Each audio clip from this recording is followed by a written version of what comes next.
தேனி பெத்தனாச்சி மண்டபத்தில் நடந்த உங்களுடன் ஸ்டாலின் திட்ட முகாமில் ஏராளமான மனுக்கள் பெறப்பட்டதாக 30ஆம் தேதி மாலை 3 மணி அளவில் கண்காணிப்பு அலுவலர் அறிவிப்பு.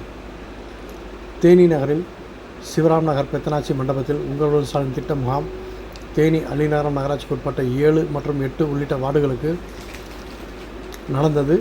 தேனி அள்ளிநகரம் நகராட்சி துப்புரவு அலுவலர் ஜெயராமன் கண்காணிப்பு அலுவலராக இருந்து செயல்பட்டார். இந்த முகாமில் சேர்மன் ரேணுபிரியா பாலமுருகன், மாவட்ட வருவாய் அலுவலர் மகாலட்சுமி உள்ளிட்டோர் கலந்து கொண்டு பொதுமக்களிடமிருந்து பெறப்பட்ட மனுக்களில் அன்றைய தினமே உரிய தீர்வு காணப்பட்ட அரசு ஆணைகளை பயனாளிகளுக்கு வழங்கி சிறப்பித்தனர். முகாமில் நகர்மன்ற உறுப்பினர்கள் 7வது வார்டு செல்வி, 8வது வார்டு பாப்பா மற்றும் நாகராஜ், சந்திரபவன் உள்ளிட்ட நகர்மன்ற உறுப்பினர்கள் மற்றும் அனைத்து துறை அலுவலர்கள், பொதுமக்கள் என ஏராளமானோர் கலந்து கொண்டனர்.